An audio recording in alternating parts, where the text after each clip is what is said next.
Good evening. So I'm going to meditate on the fifth word, I thirst. The smallest one.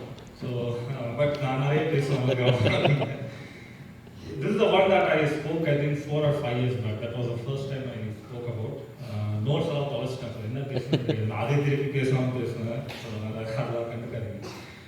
So the fifth one, it says, I thirst. It can be found in John chapter 19, verse 28.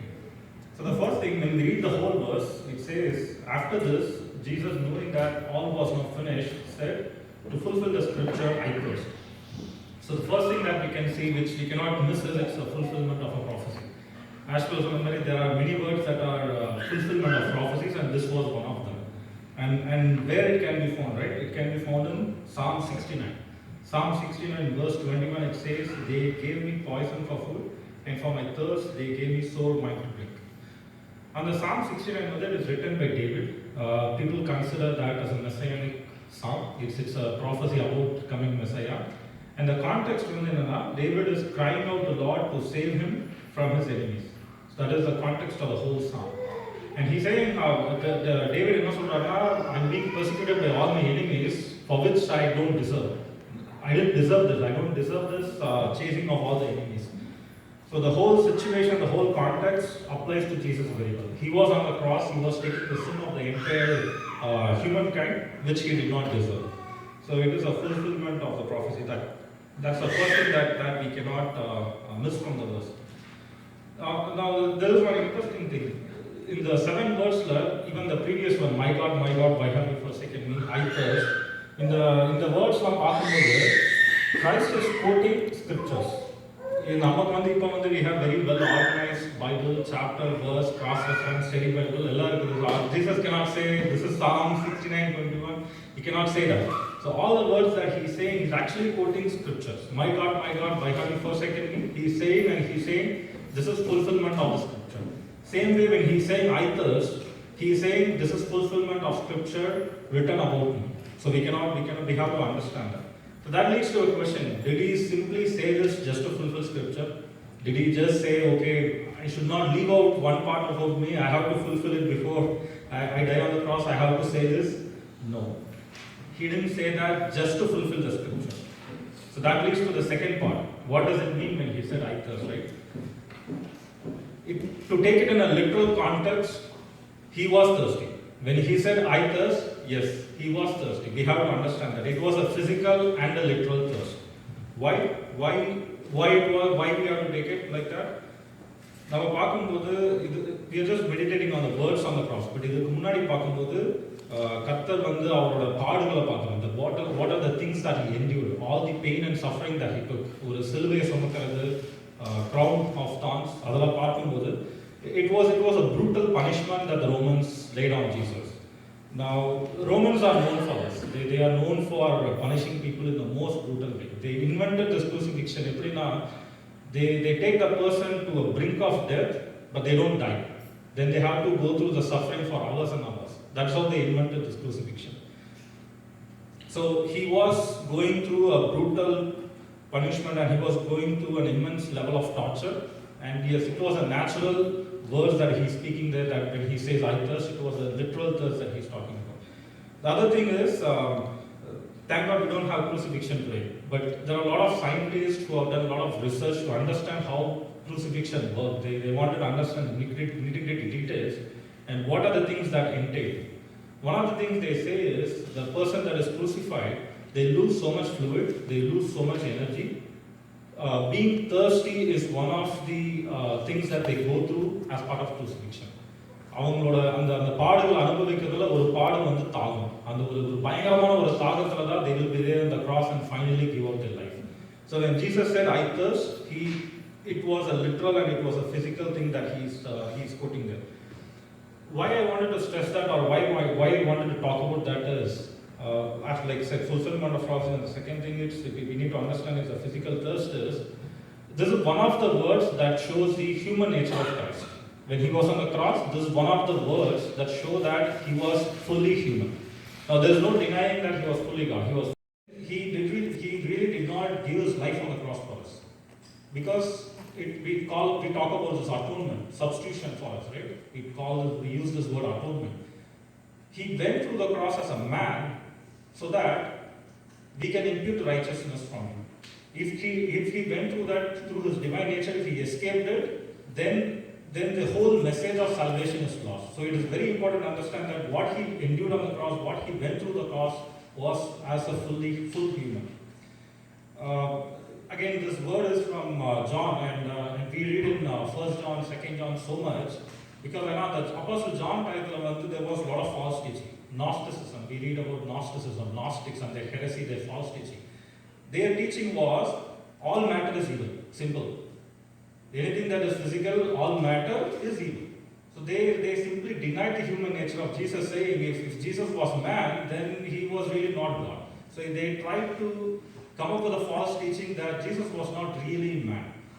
Otherwise, we see John writing so much in those two letters about the dual nature of God, man and human. He keeps on talking about that. He reiterated that so much. He actually said denying the nature of God is same as, he said it's from spirit of Antichrist. So he was comparing it to that level. So he wanted to make sure that everyone understands the human nature of Jesus Christ. So when he said, I thirst, he said it as a man. He said it as someone who was going through immense suffering on the cross. So that was the second part. Now, typically the next thing that comes to our mind is, if he thirsted, then what was the thirst, right? So we talked about the physical thirst, and then when we go to the next level, we often think, what is the spiritual meaning of what Jesus Christ meant when he said, I thirst?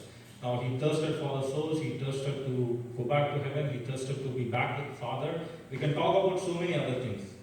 But I really wanted to talk about what thirst means in our lives, because other things we have heard a lot, so I wanted to talk about what thirst means in our lives. So when we say being thirsty, there are two main aspects to that. One, being thirsty is, it's a state of dryness in which there is a need of liquid to quench the thirst. The second, it is a longing or a desire to quench the thirst. I mean, English lesson, like grammar lesson, just when we say being thirsty, these are two aspects of being thirsty. Everyone probably knows the definitions better than me, but I want to take these two aspects and reflect on that spiritually. What does it mean when we say a state of dryness and when we say a longing? What does it mean spiritually? For that, the best verse is, David or Psalms, any theological thing, we all can go back to Psalms. David, in Psalms 42, verse 1 and 2, David writes there, he says, as the deer pants for streams of water, so my soul pants for you, my God. My soul thirsts for God, for the living God. When can I go and meet God? So, it's a wonderful, wonderful psalm. There is a hymn, as the deer pants for water. Everyone knows about it. It's such a one of my favorites. So the psalm is written by David again. To understand the context, it was written during Absalom's reign. So David is no longer the king. Kingdom has been taken from him. He's out of the palace. He's running and hiding away. எல்லாரும் David கிட்ட என்ன சொல்றாங்கன்னா, God has forsaken you. உன்னை கைவிட்டுட்டார், கர்த்தர் உன்னை கைவிட்டுட்டார் அப்படின்னு சொல்லி, he is not having anything, he has lost everything. In that stage, he is writing this, he is telling these words. He is saying, as the deer pants for streams of water, my soul longeth after you. So that was the situation of David, and he is comparing himself to a deer. ஒரு மான் வந்து we know how fast a deer runs, right? And after that, when it sees a water, it has such a longing, it has such a desire for the water. மானுக்கு எப்படி தாகம் இருக்குன்றது எனக்கு தெரியாது, but I wanted to understand from our perspective. பயங்கர தாகம்ன்றப்போ, this is the first thing that comes to my mind. School படிக்கிறப்போ, I think maybe 10th, 11th, 12th அந்த எல்லா வருஷத்துலையும் சம்மர் பிரேக் அப்போ கிரிக்கெட் விளாடுவோம். எப்போ விளாடுவோம்னா, காலையில் 8 மணிக்கு ஆரம்பிச்சுட்டு மத்தியானம் 12 மணி இந்த லஞ்ச் டைம் வரைக்கும் வந்து விளாடுவோம். சம்மர் பிரேக்கில் சென்னையில் you can imagine the temperature 100க்கு மேலே வந்து ஸ்டாண்டர்டாக எவ்ரிடே இட் வில் பி 100+. அந்த வெயிலில் பயங்கரமாக கிரிக்கெட் விளையாடிட்டு இங்கே மாதிரி போலன் ஸ்ப்ரிங் பாட்டில் அக்ஸிஜன் பாட்டிலாம் கிடையாது. கிரவுண்டில் ஏதாவது ஒரு குழா கிட்ட போய் கடகடன்னு தண்ணியை குடிக்கிறது. அந்த ஒரு தாகம், ஒரு 100 டிகிரியில் வந்து ஒரு 4 மணி நேரம் விளையாடிட்டு ஒரு தாகம் எடுக்கும் பாருங்க. The thirst that David is talking about is some kind of that kind of a thirst. Again, that is a spiritual, that was a physical thirst that I mentioned, but David is talking about a spiritual thirst. But to understand the magnitude of the I just mentioned that. So David is saying, my soul thirsts for you, my soul pants for you. And he's asking, the last part of the verse, he's asking, when can I go and meet with God? So David circumstances, because of the situation, because of the circumstances he was in, he felt a spiritual dryness. He felt there was a spiritual dryness. He said he felt that there was something that was lacking in the relationship between him and God. So he's saying, because he is no longer able to go to the temple, he is no longer king, he is hiding away. So he cannot go to the temple, he cannot worship God just like how he used to be. So that's when he is talking about that. The same applies to us. When Adam when Adam sinned, the relationship between mankind and God was broken. By default, every person that is born on this earth is born with a spiritual depravity. The person is born having a need to be reconciled back with God the Father.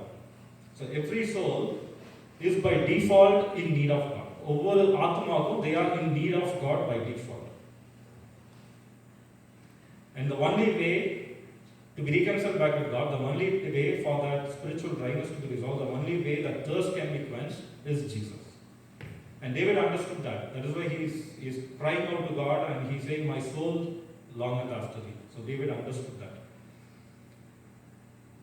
Number வாழ்க்கையில பார்க்குறப்போ a lot of people நிறைய பேர் வந்து they deny that they are actually thirsty. நிறைய பேர் வந்து they deny the fact that they are thirsty. They feel that they are self-contempt. They ignore their state of thirst. Some people they understand they are thirsty. சில பேர் வந்து புரிஞ்சுக்குவாங்க, but they do not look for the right source. They don't look for Jesus as the right source. They seek materialistic possession. They look for various different sources other than Jesus. When I was thinking about it, David சொல்றப்போ, he's saying, my soul longs for you. It was not his flesh, it was a soul. It was a soul that was longing for God. So a lot of people, what they think is when they feel the thirst, they don't know where the thirst is, they don't know what the source is, they think it is the flesh they have to feed. So they feed with all the worldly desires, they feed the flesh, but they don't feed the soul. So David சொன்ன மாதிரி, we all are in need of Lord, we all need to drink from the living fountain of water. அதே மாதிரி, in a believer's life, we all go through periods of spiritual dryness. It all happens for everyone. Circumstances are going, it can be anything, it might be external factors, whatever it is. We all go through those periods of spiritual dryness. I think those are the times when we have to look back to the cross, we have to look back to Jesus because He is the only source who can quench that thirst. In the I thirst Vasana Pakarapa, I think there is no way to meditate on the scripture without looking at chapter 4 of John, the conversation between Jesus and the Samaritan woman. அதை பற்றி பேசாமல் இந்த வார்த்தை வந்து I don't think we can really meditate on it. It happens at Jacob's well. So there is a Samaritan woman. Jesus is going there and Jesus is only asking. He's saying, கொஞ்சம் தண்ணி கொடு அப்படின்னு கேட்குறாரு. அந்த Samaritan woman reply, you are a Jew, நீங்க வந்து Jew, and you are asking for me water. Do you think it is right என்ற கருத்துல வந்து she is asking. Reply from Jesus is really astonishing. This is what he says. If you knew the gift of God and who it is that asks you for a drink, you would have asked him and he would have given you living water. அதுக்கப்புறம் in verse 14 வந்து he says, whoever drinks the water I give them will never thirst. It's an amazing reply. The Samaritan woman கேட்குறது, நீங்க zoo, நான் Samaritan woman, என்கிட்ட வந்து தண்ணி கேட்குறீங்களான்னு கேட்டதுக்கு Jesus சொல்ற reply, நான் யாருன்னு நீ அறிந்திருந்தால், if you know who that is asking you the question, you will be asking me. You will be asking me to quench your thirst. What Jesus is saying is, first you need to understand you are thirsty. Second, you need to understand who can quench the thirst, that is myself. So that's what Jesus is saying. Looking at that, I think there is a good relation or a good, it's very similar. The event that we read in John chapter 4, the event between Jesus and the Samaritan woman and the words that Jesus said on the cross when he said, I thirst, there is a good, நல்ல ஒரு comparison. The same way when Jesus went and asked Samaritan woman for water, தாகமா இருக்கு கொஞ்சம் தண்ணி கொடுன்னு கேட்ட மாதிரி, when Jesus is saying, I thirst on the cross, I think in many ways it is speaking to us in this way. If we fully understand who it was that said, I thirst on the cross, we will be looking to the cross and asking Jesus to quench our thirst. We wouldn't be looking out anywhere else to quench our thirst. I think when Jesus said, I thirst, I think that is a direct message for us. More than what he meant, I think we need to understand what it means for us. So applying the same thing that he gave as a reply to Samaritan woman, I think if we understand who said, I thirst on the cross, we will be looking for him and asking him to fulfill our thirst. So the last thing, okay, so we understand, yes, we are in thirst. We understand that we all need Jesus. We understand that. What do we do after that? Right? What do we do after that? We need to help others understand that they are thirsty, and we need to point them to the source, which is Jesus Christ himself. I will not read it. I'll just say where it is. Matthew chapter 25 verses 34 to 40. I don't want to take it out of context, because the context is about the last days and the judgment. It talks about separation of goats and sheep, separation of righteous and the unrighteous. There is one part of it which says, Jesus will tell the righteous people, when I was hungry, you gave me something to eat. I was thirsty and you gave me something to drink. The righteous people would answer, when did I do that? When did I give you something to drink? Then Jesus would say, whatever you did for one of the least of these brothers and sisters of mine, you did it for me. So the point is, we have tasted Jesus Christ. We have tasted the love of Jesus Christ. What can we do in return? There's nothing we can do in return to Jesus, but he has given us a commandment: go and preach, go and spread the good news. That is what he expects from us. There is nothing we can give back to Jesus, but we have to give what Jesus has given to us to the entire world. We will probably come across a lot of people in our lives who are thirsty. Probably they are living in a state of denial, thinking they are not in need of anything. We need to help them understand their thirst, that they need something. That's the first thing. And the second thing is, we need to point them to the right source, which is Jesus. We cannot quench others' thirst. But we can point them to the source of living water. So I think those are the few things I wanted to meditate today. One, it was fulfillment of a prophecy. Two, he didn't say, I thirst just to fulfill a prophecy. It was a physical and a literal thirst, because we need to understand the human nature of Jesus, how he went through the pain and the suffering. And the third part is our thirst. We need to recognize our own thirst. The only source is Jesus. And the fourth is what we can do for others, which is to help them, point them to the right source for their thirst. That's all I have. Thank you. Thanks, everyone. We will be looking for him and asking him to fulfill our thirst. So the last thing, okay, so we understand, yes, we are in thirst. We understand that we all need Jesus. We understand that. What do we do after that? Right? What do we do after that? We need to help others understand that they are thirsty, and we need to point them to the source, which is Jesus Christ himself. I will not read it. I'll just say where it is. Matthew chapter 25 verses 34 to 40. I don't want to take it out of context, because the context is about the last days and the judgment. It talks about separation of goats and sheep, separation of righteous and the unrighteous. There is one part of it which says, Jesus will tell the righteous people, when I was hungry, you gave me something to eat. I was thirsty and you gave me something to drink. The righteous people would answer, when did I do that? When did I give you something to drink? Then Jesus would say, whatever you did for one of the least of these brothers and sisters of mine, you did it for me. So the point is, we have tasted Jesus Christ. We have tasted the love of Jesus Christ. What can we do in return? There's nothing we can do in return to Jesus, but he has given us a commandment: go and preach, go and spread the good news. That is what he expects from us. There is nothing we can give back to Jesus, but we have to give what Jesus has given to us to the entire world. We will probably come across a lot of people in our lives who are thirsty.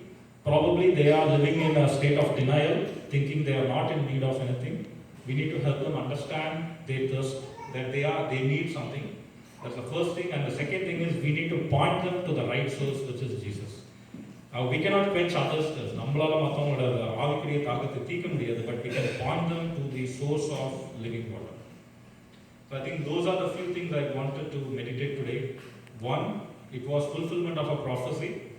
Two, he didn't say, I thirst just to fulfill a prophecy. It was a physical and a literal thirst, because we need to understand the human nature of Jesus, how he went through the pain and the suffering. And the third part is our thirst. We need to recognize our own thirst. The only source is Jesus. And the fourth is what we can do for others, which is to help them, point them to the right source for their thirst. That's all I have. Thank you. Thanks, everyone.